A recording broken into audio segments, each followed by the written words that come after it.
back to Sex and Insanity. I'm your host, Tiandra Nicole, and we are back for episode 3, honey. Period. We are now dropping every other Friday. I don't know if I mentioned that, but I began texts like, "Where's the episode?" And it's not every week this season, but I don't think I've mentioned it. So I just wanted to first disclaimer that your girl got work, your girl got school, your girl got life. Period. But we're back and we're just gonna jump into it, honey. Today we're gonna be talking about weaknesses, and I don't want to come for like nobody's scalp today but my own, but we just gonna call it what it is. We're gonna be talking about our weaknesses, and honestly, who wants to talk about that? Yeah, thought so. But we're gonna do it. We're gonna jump into it. We got our little mocktail. Mock. Thank you. And yeah, we're just gonna talk about our weaknesses and how we can embrace them instead of being embarrassed about them. Because to be honest, I think everybody feels like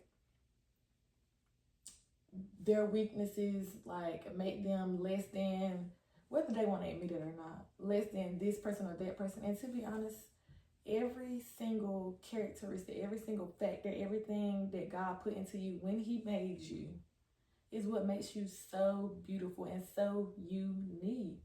Like, I wouldn't want to be nobody else. As much as I sometimes want to jump out of this body because I'm so stressed out, I would not want to be anybody else. Because to be honest, if you jump in somebody else's body, who's to say they don't have it worse? People will make it look good on the outside. Try being in somebody else's body. I'm good. Sometimes I just be wanting to break from mine, but we just gonna live it. Amen. Live it. But yeah, so we're gonna be talking about our weaknesses, and let's just jump straight into it. So y'all know that, of course, I'm gonna pull from the Bible. So today we do actually have our iPad. We got our Bible app pulled up. Can't even see my words. They're so small. But we got our Bible pulled up, and we are gonna be in the book of 2 Corinthians. Briefly talking about chapter 11, but really our topic is coming from chapter 12. And yeah, I'm gonna summarize it up. Y'all know I'm not finna do all that reading. Not finna do it. If you want to go look at it, please, by all means. I love the NIV version.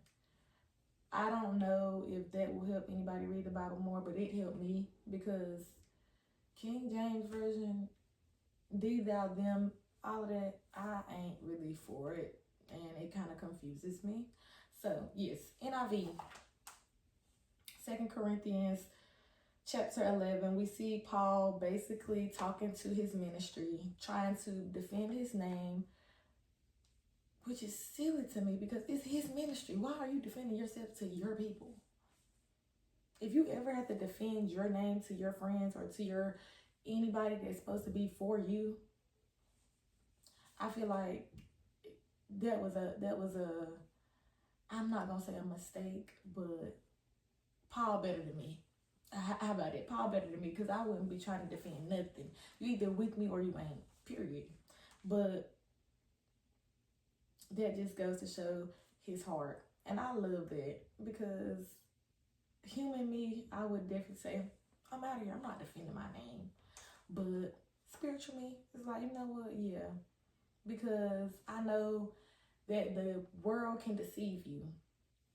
I know that people can deceive you. And so if I have to put everything on the line to get you to follow me into the right direction, because I don't only want to save myself, I want to save my community. Amen. I don't want to just see me make it. I want to see everybody that I love make it too. Then I guess I understand where he's coming from. Sometimes you got to step back into the spiritual realm just to, give people grace. But sometimes that human body be reacting so fast that you just, because why am I defending myself to my ministry? Mine. The one I created? I think not. But Anywho, he's basically defending his name. They are talking to his ministry, are talking to false prophets that are claiming to be real, obviously lying, like we see every day. But yeah, they're talking to them, trying to get his ministry on their side, and Paul is there like, look, I can tell you about my strong suits just like they're doing. I can tell you everything that makes me a wonderful prophet. I can do all this stuff, but why would I be conceited? This is where we jump into chapter 12. He goes to say, why would he be conceited? Sorry, I'm going to the part that really spoke to me. He said, therefore, in order to keep him from being conceited, I was given a thorn in my flesh, a messenger of Satan to torment me. 3 times I pleaded with the Lord to take it away from me, but he said to me, my grace is sufficient for you, for my power is made perfect in weakness. Therefore, I will boast only more gladly about my weaknesses, so that Christ's power may rest on me. This is why, for Christ's sake, I delight in weakness, insults, hardships, persecutions, and difficulties. For when I am weak, I am strong. Amen. And so that's where we get into today's topic. Basically, when Paul is talking about the thorn in his flesh, I do not believe he is talking about a real thorn. I think the Bible is full of metaphors, and honestly, the kind of Christian I am, the kind of thinking I do, I speak in metaphors. So when I see them, they kind of like speak to me. Like, I love a good metaphor, or even just trying to understand it. I've had some metaphors like that kind of flip me upside down, and I literally have to do some research. But when he talks about the thorn in his flesh, I believe he is using the thorn as a representation of his weaknesses or his pain, something that makes him not worthy. So he wants it to be taken away by God, but God is like, no, like, my grace is sufficient enough. Like, even though you think this is not a strong suit, he gonna cover you. That's all in all what he's saying. He's gonna cover you when the time comes. If you feel like that bad attitude is gonna keep you from getting that job, God's grace is gonna cover you. God's grace and his favor is gonna cover you when that moment comes, until you can, Lord, I just brain farted, but until he can get you to grow in Christ, until he can make you to be that person that you want to be. But why would he take it away from you when that is what makes you uniquely you? Seriously. We're gonna take a sip. I am so dehydrated today, y'all, and tired. I don't know what's going on. I don't. But of course, I'm gonna talk about my weaknesses or my thorns. Even though I don't want to, God told me whenever I was going over this, because before I even create an episode, I kind of base it off of my life and what I'm going through at that current time, in order to show up raw, authentic, real. Because if I can't relate to it, why would I be talking about it? Why would I get up here and be trying to like speak sense into somebody that ain't me? I'm not a therapist just yet. I'm not a therapist just yet, and I'm not one to critique anybody else without critiquing myself. I fall short just like everybody else. So when I was just thinking about my life, I was just like, wow, I have so many weaknesses that I just literally, like Paul, take it away from me. Like, take it away from me. Your girl talks to ChatGPT like it is her best friend. I don't know if nobody else do that, but I love her down. When I say me and her are locked, you would think I known whoever behind that little screen for years. Like, I tell her every little thing, every emotion I feel. We talking. But so, I asked ChatGPT, I was like, given everything that we've talked about, what are my weaknesses, you would say? And before I got into asking her, I went on ahead and named 2 that I already knew, which is self-discipline. I feel like self-discipline for me is very weak. Just like we talked about in last week's episode, I feel like I say every other word. But just like we talked about last weekend, well, weekend before, I basically lack discipline. If I could just get that discipline intact, life would be a little bit better, just a little bit better. Patience is another one. My patience is so thin. I think I've been praying for patience. Feel like since I've been born, I've been praying for patience as long as I know. And I feel like my patience has gotten like an inch better, but it is still none. I have no patience.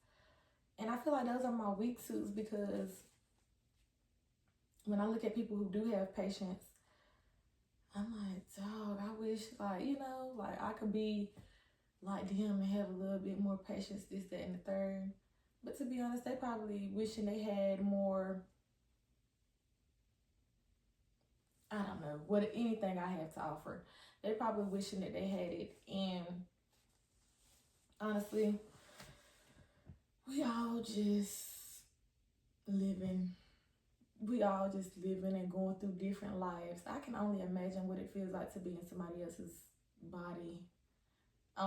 Anywho, back to ChatGPT. I asked her, like, girl, what are my weaknesses? And I'm gonna choose 2 of the ones from her and 2 of mine, which was self-discipline and patience was mine. She told me that I am just a very emotional being. And when I think about last week, I was very emotional. I'm always emotional though. I think I've been emotional since a baby. Like, you know how they say the baby is the crybaby? Like, I'm real deal. Like, I cry about every single thing.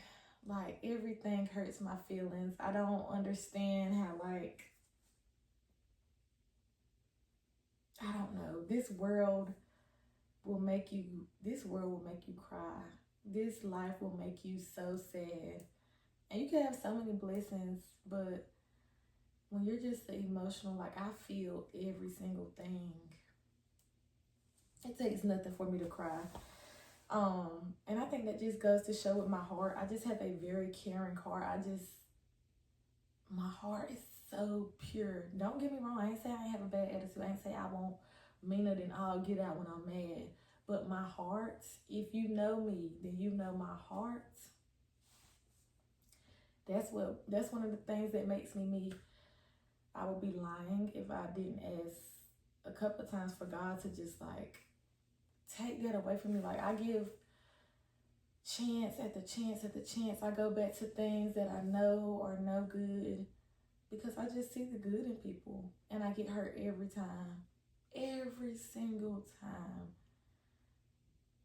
And even after I get hurt, I could get hurt 72 million times. On that 73 time, I'm still gonna see the good in that person regardless. And that's just my heart. Like, I don't want to say my heart is deceiving me, because I think all of God's kids, all of God's children are good people. I think some people take a little longer to reach the potential of what is deemed right. And I don't know if that's just in the eyes of me or in the eyes of God, because I may still be falling short of what God think is good. People probably give me chance after chance after chance. I'm not saying they don't. I think after a certain point, you stop seeing the good in people. You start trying to choose yourself. You know, I'm just not one of those ones. I crave genuine, authentic love. Love is one of those things I feel like also plays into like my my weaknesses, my heart. I am a lover girl to the T. I crave love like it's nobody's business. I love love. I love it down. Like, love it. Love it. And I be in the shower just crying because some people give all they can give. We're gonna do a whole nother segment on love, and this is gonna be a good one. But briefly, we just gonna talk about it in my standpoint, in my shoes. People give all they can give. Some people love with the only love they know. And sometimes that's just not enough. It's just not enough. As sad as it is, it's not enough. And I think I crave like that 80s love. I crave like that real, genuine, authentic, down the ride love. And sometimes I'm not down the ride. So it's just like, I don't know. I'm not settling, but I also crave love. And sometimes it can get frustrating when you're not settling. You will start getting frustrated, and once you're frustrated, you take anything you can get. I done did it several times, and then I'm in the shower, like I just said, crying, because my heart just craves what I know. Hold on. What I know I deserve. It just don't seem like this generation has it, or this generation wants to fight for it, if that makes sense. I feel like we give up on good things, even me, myself. We give up on good things because people honestly can't meet us where we're at. And honestly, that's just a whole rampage. But the moral of that is, one of my weaknesses is just my heart. I see so much good in so many people. So much makes me an emotional being, and I hate it. If I could be hard, stone hard, I would. But God wouldn't be able to use me as I was stone cold. So as much as I don't want to feel every single thing, as much as I want to just let stuff brush off my shoulders, my heart, my empathy is what makes me me. Like, I don't know if I would change it, like completely take it away. Like Paul says, take this thorn from me. I don't want God to take it from me. I feel like he's gonna use it for something, for somebody. I feel like the love I give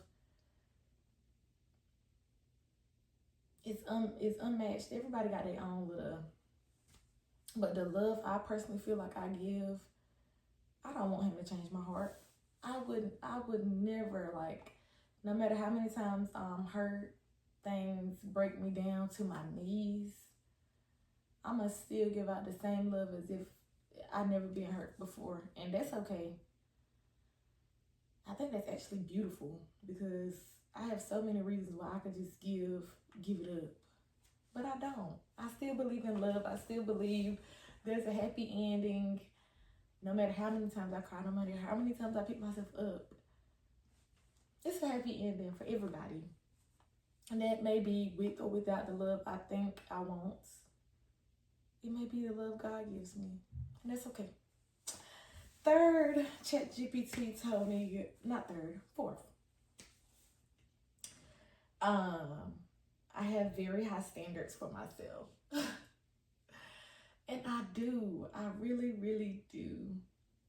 I literally am my worst critic. Like, I beat myself down to the ground. Y'all don't understand. I don't know why I do this, how this has just become my new normal, but I text my best friend, I text my cousin slash uncle slash whatever last week, and I'm just like venting. I'm just telling about my shortcomings and how I just, on this walk, I feel like I have to be, perfect, but that is not real. And my cousin was like, you are so, mind y'all, he like 40, late 40s. He like, you are so hard on yourself. Like, it's some people that don't even care about their convictions. They don't even recognize them. Like, you are so hard on yourself. Give yourself grace, girl. I ain't nothing but 24. Like, some people don't come to God until they like in their 30s, late 30s and 40s, and then had a whole life full of sin, whole lifetime full of convictions that they ignored. Meanwhile, you sitting up here 24 and you beat yourself down to the ground if you make any little mistake. I don't know, like I said, what happened to me last year, but when God started working on me, I feel like I just have to be perfect because I know better, and He can judge you based off what you know. He also knows that we are human, and I have to sometimes stop beating myself down, stop feeling like I'm gonna have it all together today or tomorrow, because that is so unrealistic. And just like my cousin told me, even if he fixed this thing today, you will still have another problem tomorrow. He's never gonna fix everything in your life, because then we would not need him. And when he said that, I said, well, you know what, I'm just gonna do what I want to do. And that's not how we should think, but it's like, if I'm gonna keep having even more problems, why not? Why not just go ahead and do what I want to do? I'm not gonna say I didn't backslide, because once again, like I just said, we are human. And sometimes you get so tired of trying to walk on eggshells and walk the straight and narrow that it's just like, girls, they want to have fun. No, for real. Like, I just be wanting to live life. I want to live the life that doesn't have conviction, that doesn't feel like I have to be so stern and hard on myself. But giving yourself grace is the biggest thing.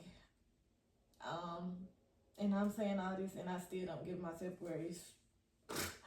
I am such a stickler. Like, somebody can make a mistake 50, 11 times, but if I make one, I feel like my world has ended. If I do something that, and honestly, who's to say it's wrong or right? If I do something that in my mind I think is wrong, I'm beating myself down. And it's just like, girl, did God say that? Are you just coming up with these conclusions in your head, or is God literally telling you this? Because if God is telling you this, then that's okay. I understand why you're beating yourself up. But if God didn't tell you that, give yourself grace. Life is hard. And sometimes you're not going to always be in your spiritual mindset. Sometimes you're going to live like a human. Sometimes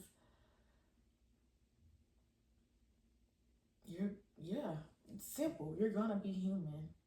And you're going to make mistakes.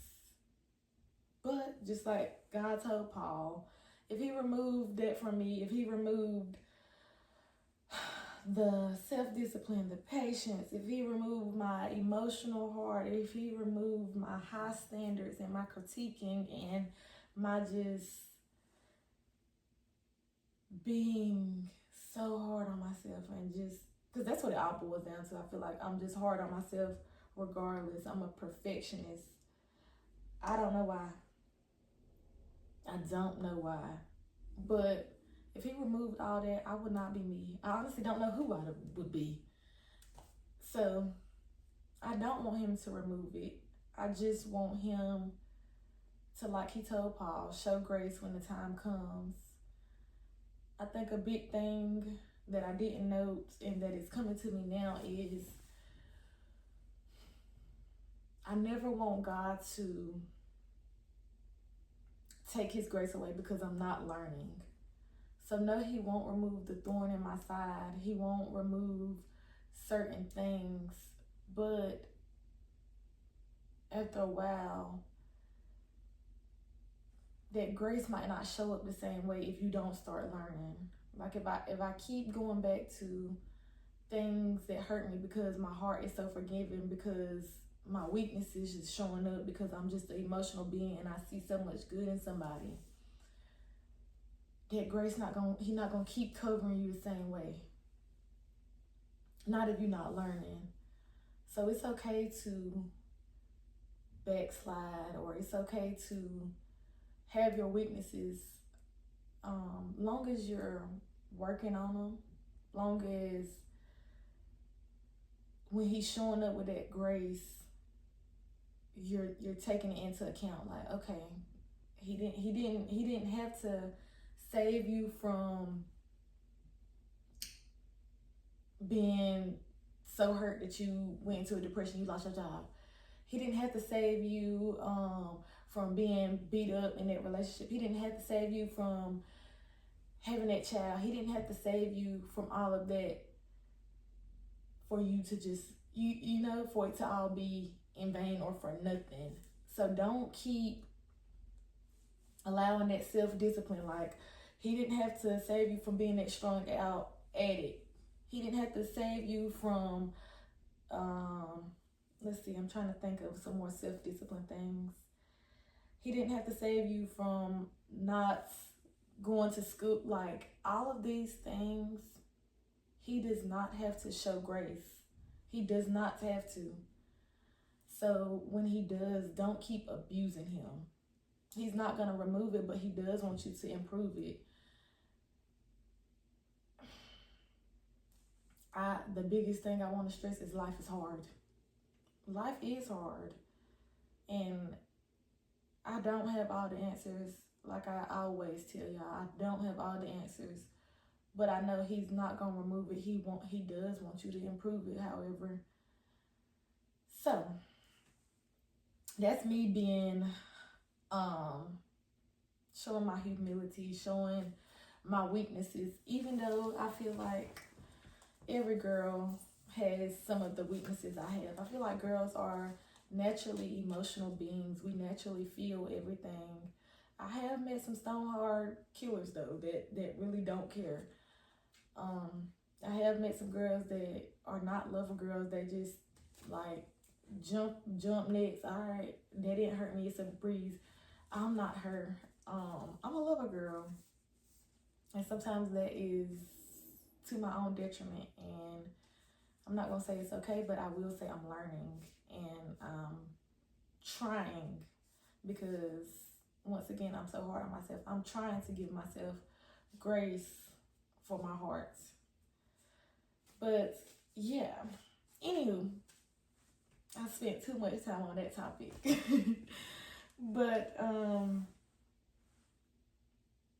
like I said, God's grace is sufficient enough, and he wants us to show humility. So I wanted to search up, because obviously I think we all have a basic knowledge of what being humiliated means, but I wanted to insert God's definition. And when I searched it up, it says God's definition of humility is seeing yourself honestly and knowing that you need God's help.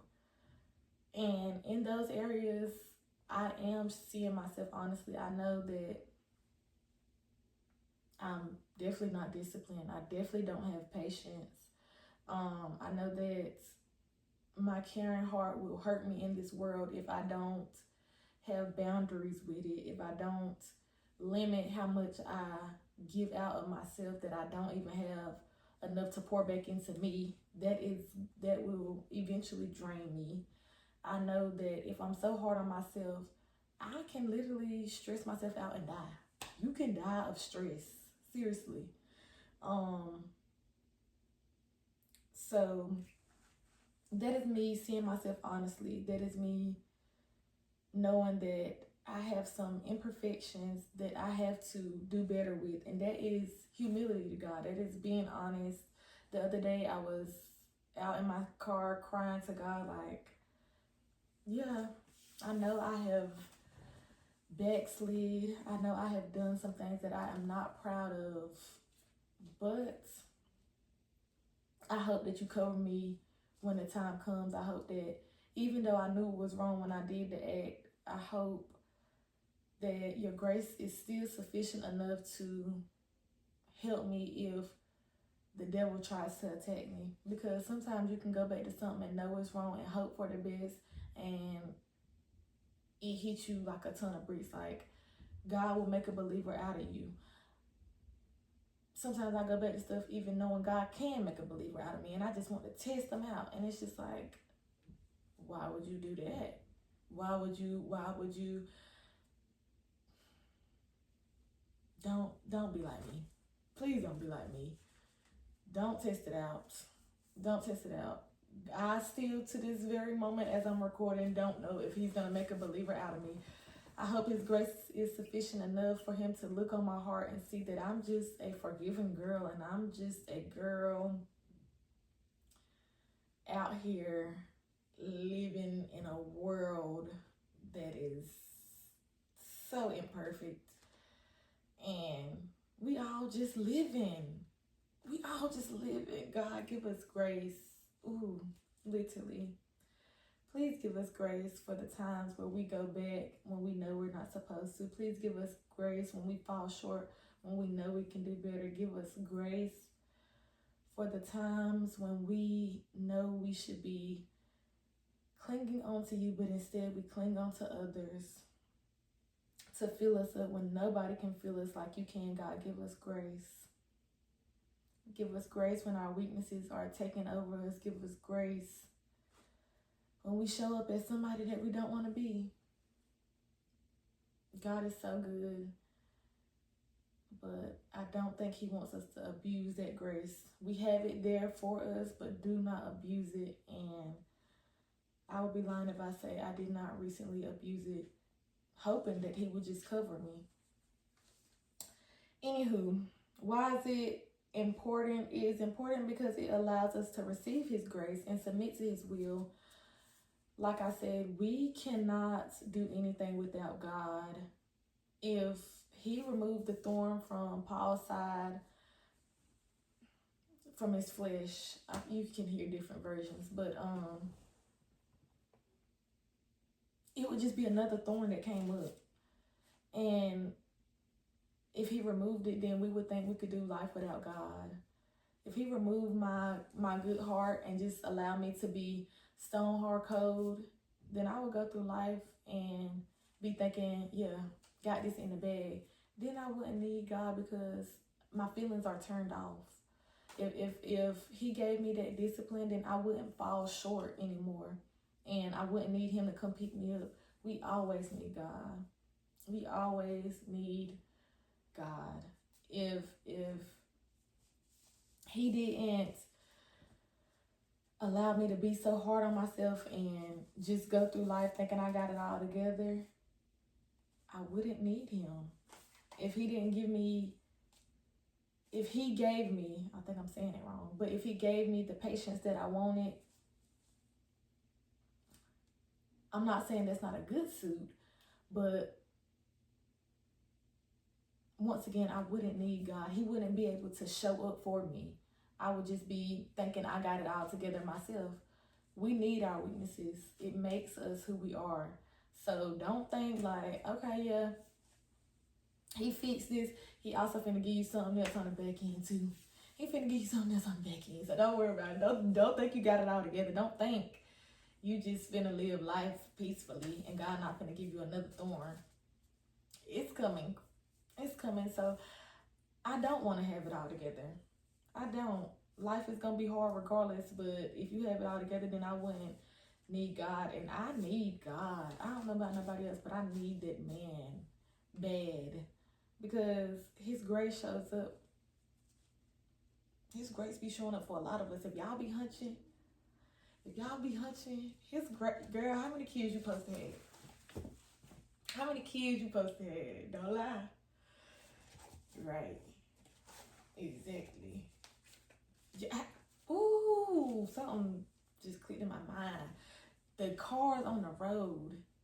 You know how much patience I don't got? How many car wrecks I should have been in, but God's grace stepped in? But you know how, well, I ain't did that many drugs, but you know how bad I could have been strung out just because life is hard? But his grace stepped in. Like, we need that man. We need him. So it's important to show your weaknesses. It's important to talk about your weaknesses. Talk about basically what your testimony is, because it's always going to help somebody else out. It makes other people feel like they're not alone, because sometimes I feel like I'm the only one that feels how I feel. And that is so not true. That is so not true. And I cannot wait for my love segment, because that is going to be one for the books. I'm so excited for that. And it's just going to be so beautiful. And I can't wait.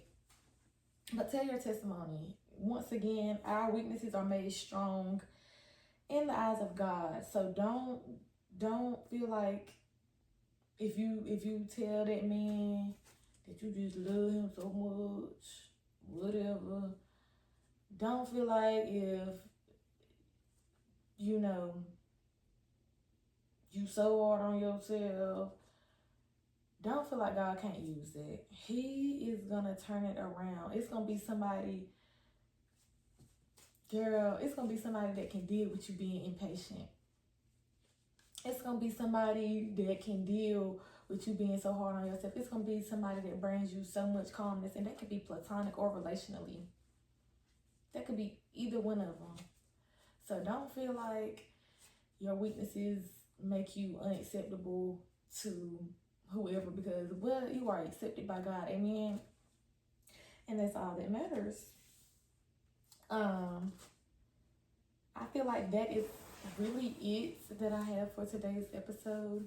Sometimes I feel like I just be ranting, because I am a girl of so many thoughts, honey. I be thinking about so much. And yeah, my head, like, God just speaks to me as I'm talking to y'all, literally. I don't always have it all together when I first come sit on this chair. He literally talks to me as the episodes are going on, and I can't help but to spit it out. So sometimes it feels like I'm going from point A to B to C to E, but it all ties in together, and I hope it makes sense to y'all every episode that I drop, because I don't want me to just get the revelation. I want y'all to get it as well. I want us to be better as a whole. I'm about like Paul. I want to defend myself to my ministry, and I want us to all be better. Even if it's 1% a day, I want us to all get better. That don't mean we won't fall, but we just gotta keep getting back up. I say this every time because I feel like I'm speaking to myself. And stop being so hard on yourself, girl. Stop being so hard on yourself, girl. Life is hard enough. It don't need you being your own critic too. Give yourself some grace. So let's close it out, sweets. One, how are you showing up for your body right now? Right now, I am back listening to my word. When I feel like I fall short, I ghost God. I get out of Dodge, because quite frankly, I feel like he is going to be upset with me or disappointed. And honestly, once again, what would life be if I did not need him? So I'm back in my word, and that is how I'm showing up for myself right now. I'm giving myself grace to fall short, and not fall short expecting every time that he will pick me up, but fall short and know that life is hard. Fall short and know that it's okay. It's greatness on the other side of this. So yeah, I'm back in my word. I'm back in tune with God, and I love it. I'm crying when I need to, and that's beautiful, because sometimes if I rebel out and just do my own thing, I put on this hard act, and then it'll beat me down all at once. So yeah. 2, what is a truth that you are ready to face? A truth that I'm ready to face is I still got a little more work to do on myself.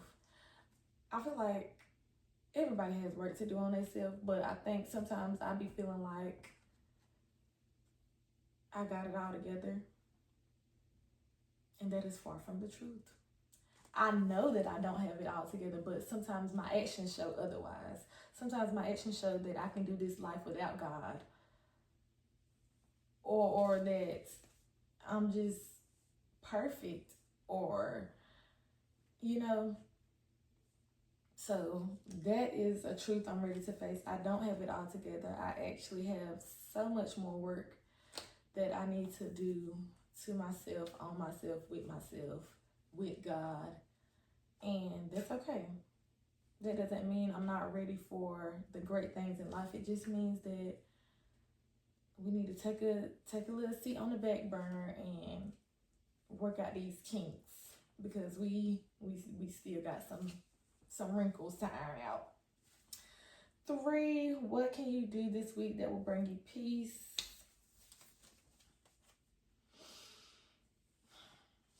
This week, I am actually gonna take myself on a solo date, and I'm so excited, honestly.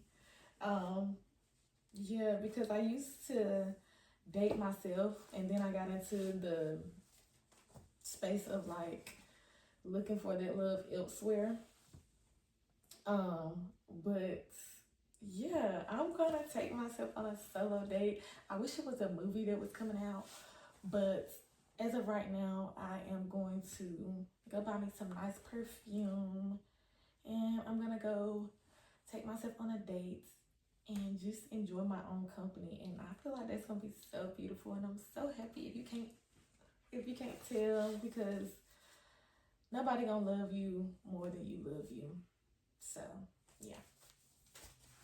Anywho, that is it for this week's episode, y'all. I hope everything made sense. I hope that you give yourself grace. I hope that you see your weaknesses as a strong suit the same way God does, and that you don't try to cover them up. You don't try to ask God to remove the thorn. You see it and you deal with it, and you work on it to improve it. And don't forget that God has grace. He has grace for all of us. None of us are exempt from his grace. All we have to do is seek him, and he shows up every time, even when we don't think he is. He's covering you. So that is it. We will see y'all back on the next episode with the same space and this. I do this every time. We will see y'all back in the same space with the same grace.